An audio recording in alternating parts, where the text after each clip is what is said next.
नमस्कार, बहुत स्वागत है आपका ओंकार न्यूज में। मैं हूं आपके साथ ज्योति यादव। तो बुलेटिन की शुरुआत करेंगे बड़ी खबर के साथ।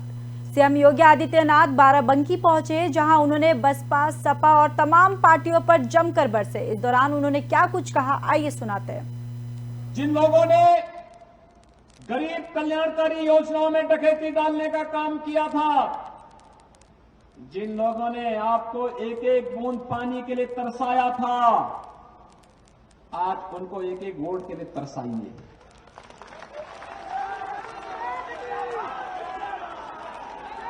आखिर यहां पे भारत सरकार टैंकर से पानी भेज रही थी, समाजवादी पार्टी सरकार टैंकर को लेने से इनकार कर दी थी। प्यासा यहां के लोगों को छोड़ा था। हमारे यहां पे मान्यता है कि प्याऊ लगाया जाता है लोगों को पानी देने पीने के लिए। कोई भी आ जाए, उसकी जाति, उसका मत, उसका मजहब नहीं पूछा जाता। हमारी योजनाओं का आधार किसी का चेहरा देख करके नहीं है। प्रधानमंत्री मोदी जी ने 2014 में एक ही मंत्र दिया था, सबका साथ, सबका विकास का, सबके विश्वास और सबके प्रयास का। हम तो उसी बात को लेकर के चले। हमने मकान देने में किसी का चेहरा नहीं देखा। हर जरूरतमंद को, हर गरीब को, हर किसान को, हर नौजवान को योजनाओं के साथ सीधे जोड़ने का कार्य हुआ।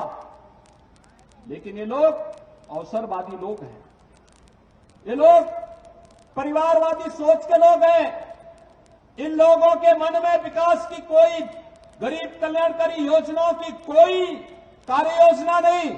इनकी अपनी एक कार्य योजना है और कार्य योजना के तहत ये लोग युवाओं के हाथों में तमंचा पकड़वा करके उन्हें समाज और राष्ट्र विरोधी तत्वों की ओर अग्रसर करने का कुत्सित प्रयास। तो वहीं गौरव भाटिया ने भी आम आदमी पार्टी पर हमला करते हुए कहा कि मनीष सिसोदिया ने आपराधिक साजिश में सबसे महत्वपूर्ण भूमिका निभाई है। और क्या कुछ कहा, ये सुनाते हैं। ऊपर नाम है मनीष सिसोदिया। ये सर्वोच्च न्यायालय गए थे। कट्टर बेईमान मनीष सिसोदिया सर्वोच्च न्यायालय गए, कहने लगे राहत मिलनी चाहिए। और सर्वोच्च न्यायालय ने कहा, we are not inclined to entertain the petition under Article 32 of the Constitution at this stage. The petition is accordingly disposed of. कोई रिलीफ नहीं मिला। सर्वोच्च न्यायालय ने यह कहा मनीष सिसोदिया के। मनीष सिसोदिया के पिटिशन में जो ऑर्डर होता है वो कोई नहीं बता रहा। एक और अभियुक्त का जो बेल ऑर्डर है उसमें बता रहे हैं कि कोई दोष सिद्ध नहीं होता है। दूसरी बात, यह बड़ा अहम है कि 31 मार्च को देखिए, फिर देखिए, नाम लिखा है ऊपर Manish Sisodia versus central bureau of investigation. न्यायालय ने इनकी बेल रिजेक्ट कर दी, मनीष सिसोदिया की बेल रिजेक्ट कर दी। और यह बताना अति आवश्यक है यहां पे कि क्या कहा कि मोबाइल फोन थे, साक्ष्य और प्रमाण को कोई नष्ट कर रहा था, तो वो भ्रष्टाचारी मनीष सिसोदिया कर रहे थे। एक बहुत महत्वपूर्ण लाइन है यहां पे, आपके समक्ष रख दूंगा, न्यायालय के आदेश से ही रख रहा हूं, para 44। Thus it is clear from the above discussion that the applicant had played the most important and vital role in the above criminal conspiracy, and he had been deeply involved in the formulation as well as implementation of the said policy to ensure achievement of objectives of the said conspiracy. Hence, in opinion of this court, the allegation made against the applicant Manish Sisodia जो हैं are serious in nature.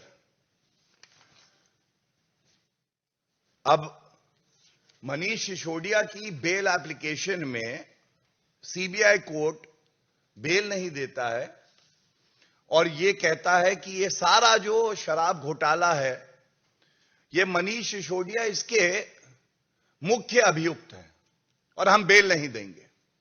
इस आदेश के खिलाफ वो उच्च न्यायालय गए हैं जिसमें नोटिस हुआ है। उच्च न्यायालय में नोटिस हुआ है, अभी कोई फैसला नहीं हुआ, तो दूसरे के बेल ऑर्डर से आप तो न्यायालय का अपमान कर रहे हैं। दिल्ली उच्च न्यायालय को संज्ञान लेना चाहिए कि एक पेंडिंग मैटर में मनीष सिसोदिया जो मुख्य अभियुक्त हैं कहते हैं कि इस मामले में कुछ है नहीं, और उनकी दिल्ली के मुख्यमंत्री अरविंद केजरीवाल सोमवार को प्रेस कॉन्फ्रेंस कर कथित शराब घोटाले को लेकर अपनी बात रखी है। केजरीवाल ने एक बार फिर से दावा किया है कि शराब घोटाला फर्जी है। उन्होंने कहा कि दिल्ली में कोई शराब घोटाला नहीं हुआ है। हो गई जी, गलती से नाम आ गया संजय सिंह का, गलती से अनुराग ठाकुर का नाम नहीं आया, गलती से संबित पात्रा का नाम नहीं आया, संजय सिंह का नाम कैसे आ गया? तो गलती से थोड़ी आया। प्रधानमंत्री कार्यालय ने बोला कि संजय सिंह का नाम डालो, उन्होंने संजय सिंह का नाम डाल दिया। उनको ये भरोसा नहीं था कि संजय सिंह ईडी को भी धमका देगा। ईडी पूरे देश में नोटिस जारी करती है, जिसको नोटिस मिलता है उसकी पैंट गिली हो जाती है। संजय सिंह ईडी को नोटिस जारी करते हैं, और जब ईडी को नोटिस जारी करते हैं तो ईडी की पैंट गिली हो जाती है। तो ईडी ने कोर्ट में जाके कहा कि संजय सिंह के खिलाफ हमारे पास कोई सबूत नहीं है, संजय सिंह का नाम गलती से आ गया। फिर 5 कम से कम ऐसे गवाह हैं जिन्होंने कोर्ट में कहा कि हमसे मारपीट की गई, हमसे प्रताड़ना की गई, मानसिक तौर पे प्रताड़ित करके हमको झूठे बयान दिलाए गए। वो अपने बयान से पलट गए। एक आदमी का तो इतना मारा कि उसका कान का पर्दा फट गया। ये जांच हो रही है, ये चल क्या रहा है? अब ये कोर्ट के आदेश के बाद तो साफ हो गया, ना किसी ने रिश्वत ली, ना किसी ने रिश्वत दी, ना कोई पैसा आया, ना कोई पैसा खर्च हुआ। तो कौन सा शराब घोटाला? बढ़ते हैं अगली खबर की ओर। कांग्रेस महासचिव प्रियंका गांधी वाड्रा ने कर्नाटक विधानसभा चुनाव के प्रचार के आखिरी दिन आज बेंगलुरु के विजयनगर में रोड शो किया है, और इस रोड शो में कांग्रेस कार्यकर्ताओं समेत कई समर्थकों ने भाग लिया। वहीं बड़ी संख्या में लोग भी इस कार्यक्रम में शामिल होने के लिए सड़कों पर जमा हुए। फूलों से सजे वाहन पर खड़े होकर प्रियंका गांधी ने सड़क के दोनों ओर उमड़ी भीड़ का अभिवादन किया, और साथ ही साथ कर्नाटक के विजयनगर में रोड शो को संबोधित करते हुए प्रियंका गांधी ने एक बार फिर भारतीय जनता पार्टी पर निशाना साधा है। उन्होंने कहा कि हर एक सरकार की अपनी पहचान होती है, लेकिन कर्नाटक में चोरी से बनी बीजेपी सरकार को 40 कमीशन वाली सरकार के नाम से जाना जाता है। बीजेपी ने हर स्तर पर लोगों को लूटा है, चाहे वो किसान हो, युवा हो या कंस्ट्रक्शन हो। बताते चले कि कर्नाटक विधानसभा चुनाव को लेकर बड़ी भविष्यवाणी करते हुए प्रियंका गांधी ने कहा कि हम बहुत आश्वस्त हैं और आशान्वित हैं, और मैं संख्या की भविष्यवक्ता नहीं हूं, मैं केवल उस प्रतिक्रिया को देख सकती हूं जो हमें जनता से मिला रहा है। और बताते चले कि उन्होंने कहा कि कर्नाटक के लोग भ्रष्टाचार का अंत चाहते हैं। और हर सरकार की एक पहचान बन जाती है। सरकारें आप दौर से कुछ अच्छा करके ही जाती है तो लोग याद करते हैं, अच्छा उसकी सरकार में ऐसा हुआ था, उनकी सरकार में हरित क्रांति आई, या किसी और की सरकार में टेक्नोलॉजी में भारत आगे बढ़ गया। ऐसी ऐसी चीजों के लिए सरकारें पहचानी जाती हैं।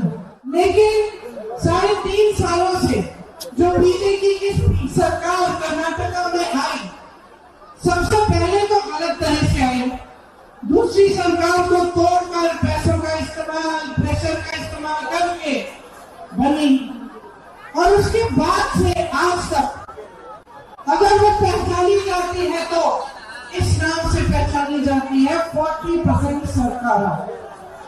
और हर स्तर पर आपको लूटा है, चाहे कॉन्ट्रैक्टर्स एसोसिएशन की चिट्ठी आप पढ़े, उसमें देखें कि 40% उनको सरकार को देना पड़ता है।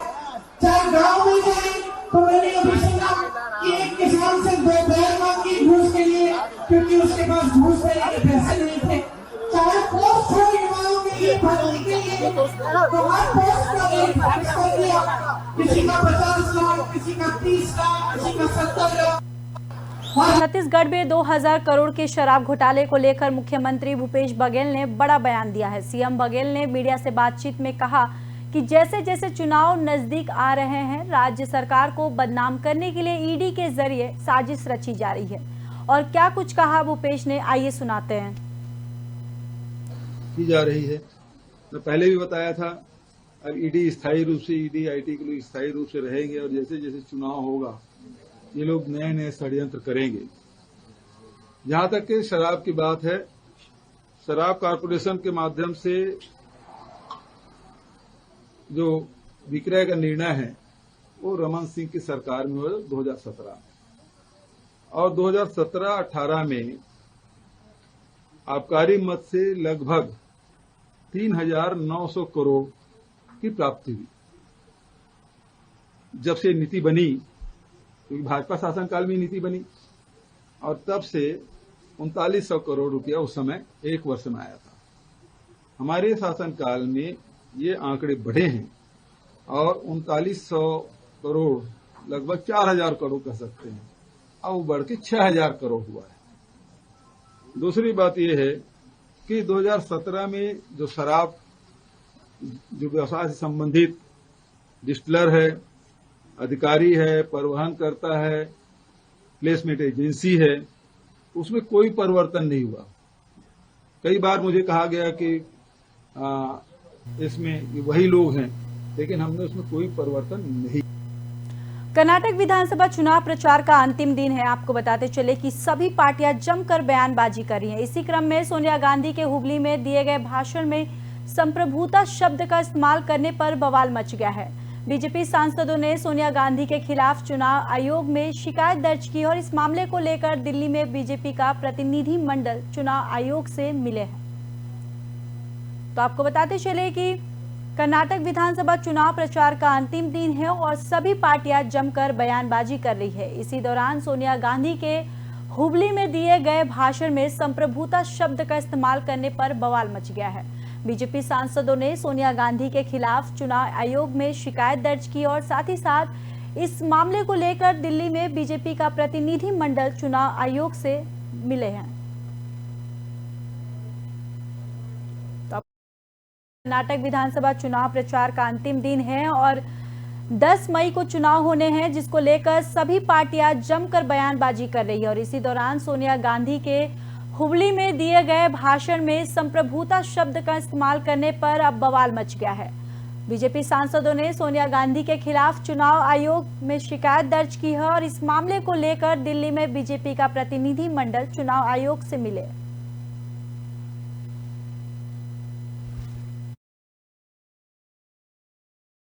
कांग्रेस का जो चुनाव प्रचार है वो एक तरीके से जब इनका घोषणा पत्र का एजेंडा होता था, जो इनको टुकड़े टुकड़े गैंग का एजेंडा है, जो एजेंडा है भारत को कमजोर करने का, और ये उसी प्रकार के शब्द और मानसिकता का भी प्रयोग कर रहे हैं।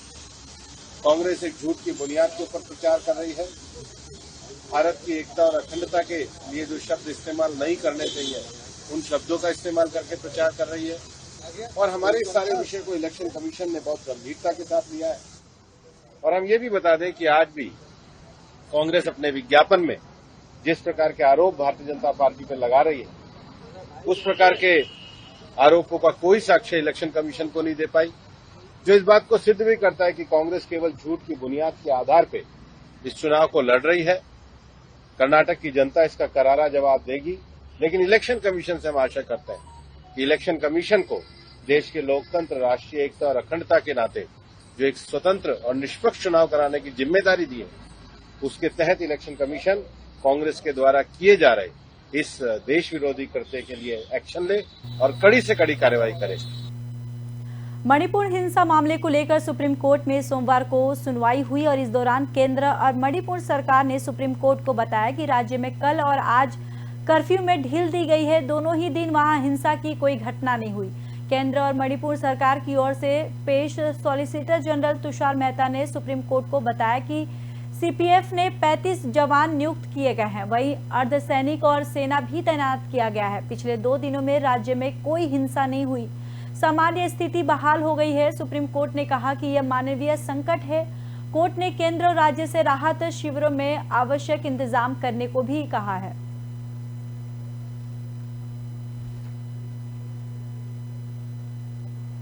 तो आपको बताते चले कि मणिपुर हिंसा मामले को लेकर सुप्रीम कोर्ट में सोमवार को सुनवाई हुई और इस दौरान केंद्र और मणिपुर सरकार ने सुप्रीम कोर्ट को बताया कि राज्य में कल और आज कर्फ्यू में ढील दी गई है। दोनों ही दिन वहां हिंसा की कोई घटना नहीं हुई। साथ ही साथ केंद्र और मणिपुर सरकार की ओर से पेश सॉलिसिटर जनरल तुषार मेहता ने सुप्रीम कोर्ट को बताया कि सीपीएफ के 35 जवान नियुक्त किए गए हैं और अर्धसैनिक और सेना भी तैनात किए गए हैं।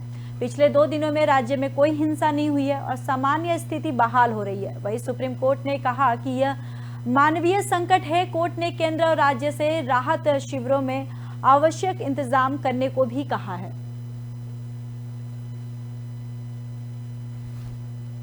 तो बताते चले कि मणिपुर हिंसा मामले को लेकर सुप्रीम कोर्ट में सोमवार को सुनवाई हुई और इस दौरान केंद्र और मणिपुर सरकार ने सुप्रीम कोर्ट को बताया कि राज्य में कल और आज कर्फ्यू में ढील दी गई है और साथ ही साथ दोनों ही दिन वहां हिंसा की कोई घटना नहीं हुई। केंद्र और मणिपुर सरकार की ओर से पेश सॉलिसिटर जनरल तुषार मेहता ने सुप्रीम कोर्ट को बताया कि सीपीएफ के 35 जवान नियुक्त किए गए हैं और अर्धसैनिक और सेना को भी तैनात किया गया है। साथ ही साथ पिछले 2 दिनों में राज्य में कोई हिंसा नहीं हुई है, सामान्य स्थिति बहाल हो रही है। और वहीं सुप्रीम कोर्ट ने इस पूरे मामले में कहा है कि मानवीय संकट है ये और कोर्ट ने केंद्र और राज्य से राहत शिविरों में आवश्यक इंतजाम करने को भी निर्देश दिया है।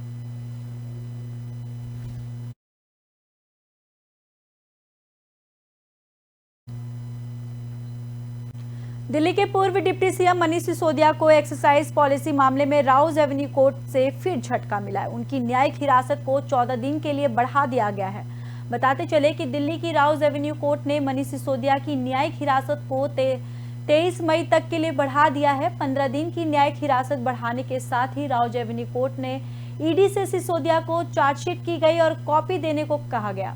न्यायिक हिरासत खत्म होने पर आज कोर्ट ने मनीष सिसोदिया को पेश किया गया था और ईडी शराब घोटाले मामले में मनी लॉन्ड्रिंग के एंगल से भी जांच कर रही है। सबसे पहले सीबीआई ने सिसोदिया को गिरफ्तार किया था। साथ ही साथ बीती 23 फरवरी से ही पूर्व सीएम तिहाड़ जेल में बंद है। तो लगातार मनीष सिसोदिया की मुश्किलें बढ़ती हुई नजर आ रही है। आपको बताते चले कि मनीष सिसोदिया को एक बार फिर झटका लगा है। दरअसल सिसोदिया को एक्साइज पॉलिसी मामले में राउज एवेन्यू कोर्ट से फिर झटका मिला। उनकी न्यायिक हिरासत को 14 दिन तक के लिए बढ़ा दिया गया है। साथ ही साथ आपको बताते चले कि दिल्ली की राउज एवेन्यू कोर्ट ने मनीष सिसोदिया की न्यायिक हिरासत को 23 मई तक के लिए बढ़ा दिया है। 15 दिन की न्यायिक हिरासत बढ़ाने के साथ ही राउज एवेन्यू कोर्ट ने ईडी से सिसोदिया की चार्जशीट की गई और ई कॉपी देने के लिए कहा गया। न्यायिक हिरासत खत्म होने पर आज कोर्ट में मनीष सिसोदिया को पेश किया गया था। ईडी शराब घोटाले मामले में मनी लॉन्ड्रिंग के एंगल से भी जांच कर रही है। सबसे पहले सीबीआई ने सिसोदिया को गिरफ्तार किया था और बीती 23 फरवरी से ही पूर्व सीएम तिहाड़ जेल में बंद है।